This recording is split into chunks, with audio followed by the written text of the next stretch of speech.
Starfield, Bethesda's new IP, Todd Howard's swan song. It was supposed to be Bethesda's dream game in space. A sprawling, spacefaring epic filled with wonder, danger, and the thrill of venturing into the unknown.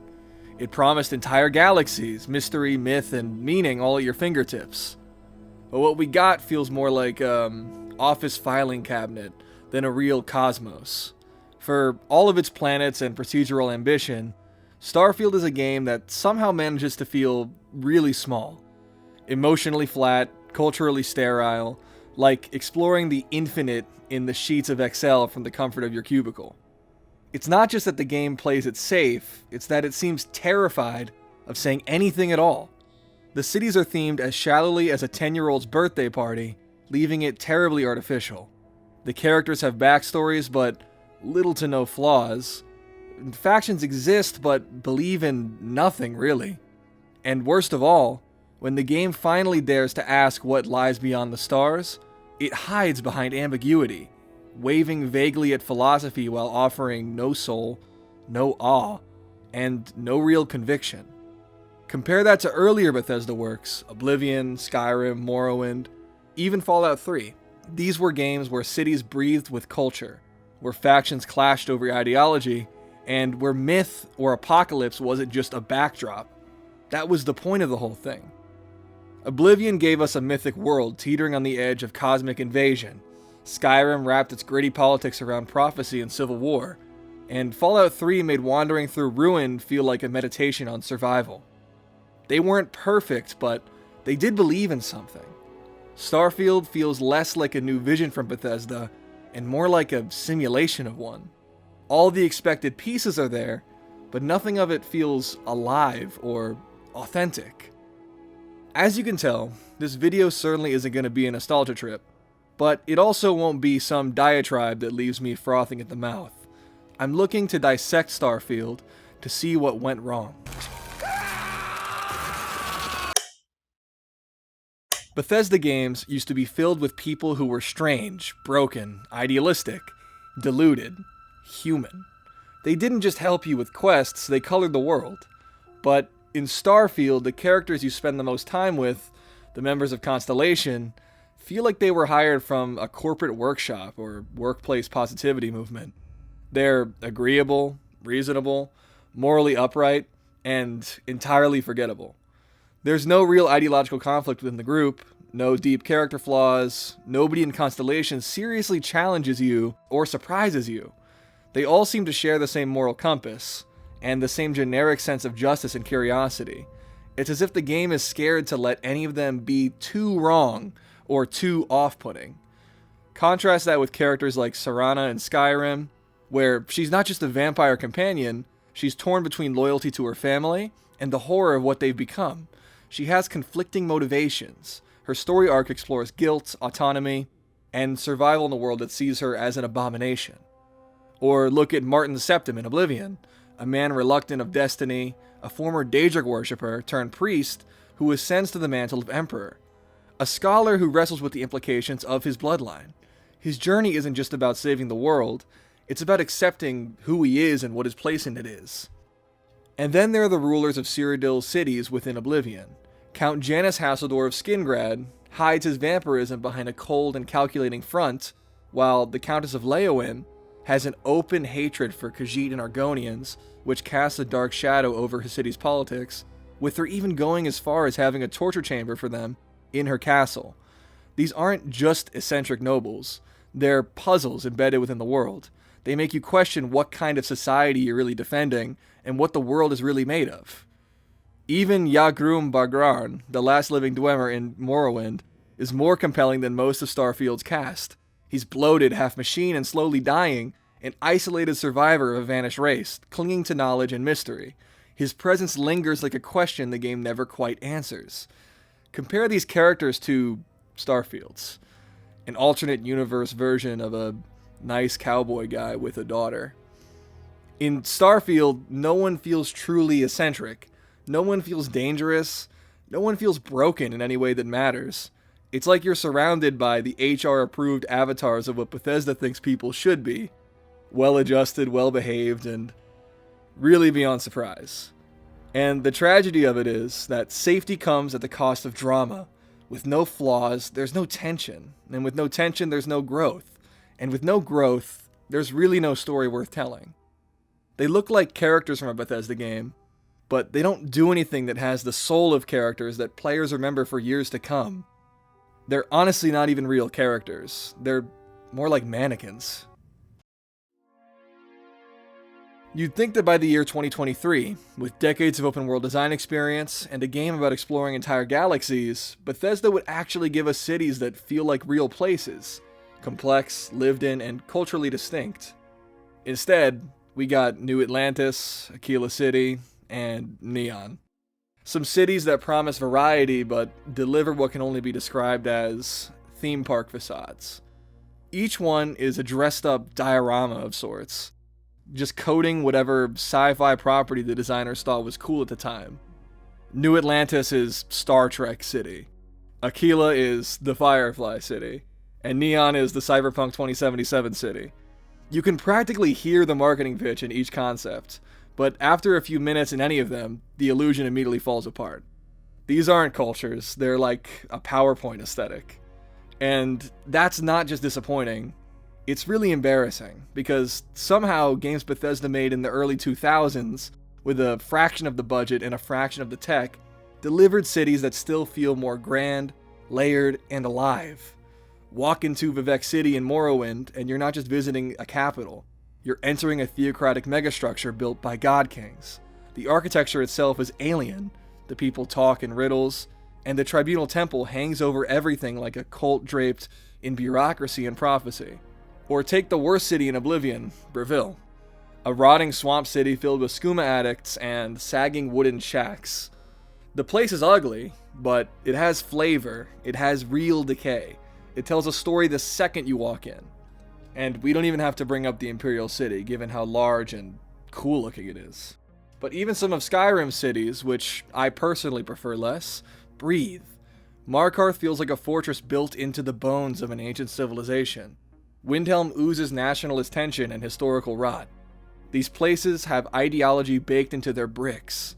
But in Starfield, everyone seems to shop at the same futuristic IKEA. No matter where I go, it feels like I'm going from HR to accounting. Even Neon, the city that's supposed to be edgy and lawless, feels like a sanitized sci-fi Instagram filter. No grime, no chaos, just neon signs and important exposition vendors stuck in place, bereft of any immersion. There's no real class structure, no religious presence, no conflicting ideologies that shape daily life. Swap any character from one city to the other, and nothing changes. Take a Freestar Collective member's cowboy outfit off, and they'd fit right in New Atlantis. And this brings us to the major issue of factions. Bethesda wants you to believe Starfield was a world shaped by conflict, by compelling beliefs, values, and visions of the future. You've got the United Colonies, the Freestar Collective, Ryujin Industries, and the Crimson Fleet. On paper, that's a powder keg. But in practice, it's a group of mildly different co-workers wearing different uniforms. The United Colonies and Freestar are supposed to be locked in a Cold War, but nothing about their worlds or their missions or even their dialogue feels super different. Their values blur into the same sanitized neoliberal centrism. There's no risk in joining either one because there's no real ideological weight. You're not picking a real side, you're just picking a color palette. Remember the Great Houses of Morrowind? Joining one meant alienating the others. It meant aligning with a real culture and a real worldview, an actual political identity. Or the various guilds in Oblivion, groups that have different moral standards and dogmas that are mutually exclusive. If you steal from a Mages Guild member as a thief, you will get banned. Ban any variation of laughter in the chat. They had their own character, and wouldn't allow you to act with impunity when it violated their rules. Even in Skyrim, joining the Companions felt like wrestling with some ancient traditions, prejudice, and the lore of a werewolf bloodline. There were tensions and secrets. When you chose a faction, it felt like you were stepping into something bigger than yourself and just your character. In Starfield, the factions are set dressing, just like a vibe. Ryujin is just capitalism with a katana font. The Crimson Fleet is corporate-approved brand of edginess. Even the UC Vanguard, what's supposed to be the flagship of humanity's most powerful government, feels like a tourism board trying to hire interns. There are no difficult choices, no points of no return, no values that really conflict with one another. You can play all the factions in one playthrough and go as far as destroying a whole branch of another faction you're part of, and the only person that cares is me. It's not just factionalism, it's a faction-flavored side quest. And that's what makes Starfield's world feel so terribly empty. There's no culture, no contradiction, no friction. No one believes anything strongly enough to make you or me care. In earlier Bethesda games, you could feel what kind of world you were in just by walking the streets. You could sense what those cities and factions wanted and what they served. In Starfield, it's just set dressing. And maybe worst of all, you don't feel like you're entering a city, you feel like you're walking onto a soundstage. The cities don't ask anything of you, and they don't resist. They don't care. It's not a galaxy waiting to be explored, it's like Space J.A. Biztown. And what we're left with in Starfield isn't a real society, it's the illusion of one. Bethesda has become a studio building simulations of games it once made, copying the forms, factions, cities, and lore, but losing the actual substance that made those things matter. It's not a new world, it's a themed exhibit in the museum of Bethesda's past. So after way too many hours of talking to bland NPCs and walking through empty planets, the game has this one question: what lies beyond the stars? And then when it has the chance to answer it, it hides away from any real answer. The final stretch of Starfield teases transcendence. You start encountering artifacts, visions, and hints at some higher cosmic truth. The unity, the multiverse, echoes of yourself and your destiny. But the most you get at the end of the day is that the universe is a part of you, and you are a part of the universe. Great. But none of it lands. None of it means anything. I am as much you as you are a part of everything. All points connect to here. When a star is born or dies, its existence beats through the heart of this place. The unity. I have seen all you are, have been, and could be. Did you feel like you've lived a good life? Is there anything you regret? That's good. Unknowingly, you just answered your own questions. For who creates things but creators? Oh my god, bro. Oh, hell no, man. What the fuck, man? Get your ass on, boy. You get your goddamn ugly ass. The game flirts with metaphysics, but it's afraid to really commit. It merely gestures towards philosophical ambiguity without having any courage or clarity to say anything about it at all. You move beyond one universe and pass into the great unknown, and your reward? Playing the game again with a different filter. It's the most literal and least inspired interpretation of a multiverse imaginable. What if you did it again, but with a couple of minor modifiers? And I'm not saying that endings need to give you all of the answers, but they should at least ask the right questions. Questions with weight and consequence. Fallout 3 asks if humanity can exist in the apocalypse. Morrowind asked what happens when gods walk among mortals. Oblivion asked what the value of tradition is in the wake of absolute destruction. And Skyrim asked whether prophecy and free will can coexist. Starfield asks, what if you were like yourself but again, and like different but the same? The unity is built up like a spiritual singularity, a cosmic threshold, but what it actually ends up being is narrative fatigue. The writers didn't have the courage to characterize it and give it any meaning, so they left it empty and said, that's for you to interpret. That's not a real mystery, it's the absence of an answer. And speculation at the absence of an answer is not the same as depth. The whole philosophical arc of Starfield is a masquerade. It wants to seem profound, but it never takes a risk. There's no cosmic horror, no revelation, no spiritual terror, no existential awe, just a new game plus with no new meaning or understanding imparted upon the player in any meaningful way. And that's the real tragedy to me. Not that Starfield fails to deliver on the story, but that it doesn't seem to care enough to tell a real story anymore. Myth used to be the backbone of Bethesda's best work. Now it's a checkbox in a design doc. And that's why Starfield feels like a simulacrum of what Bethesda games used to be.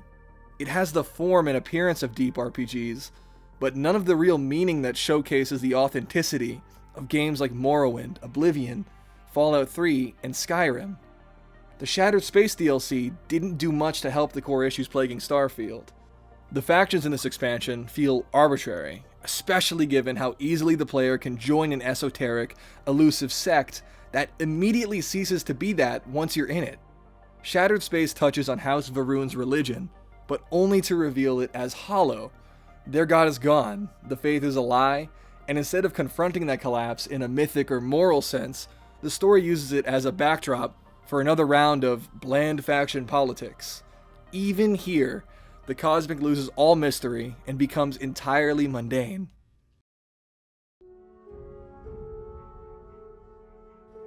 At the end of the day, it's not just that Starfield failed to capture the magic. It stopped trying. Bethesda now creates the image of meaning, not meaning itself. This isn't some new frontier, it's a hyper-real reflection of their past, a simulacrum. They've mastered the form of how a Bethesda game is supposed to look, but the soul is gone. Games like Morrowind, Oblivion, Fallout 3, and Skyrim were messy and imperfect, but they had the courage to believe in something, to challenge players with real ideology, real consequences, and real wonder. Starfield doesn't challenge you, it doesn't haunt you, and it doesn't change you in any way. It remembers how Bethesda games used to look, but forgot how they felt. And in the end, that's not some bold new step into the stars, it's the entropic end of wonder, a void that neither excites nor upsets. Nothing.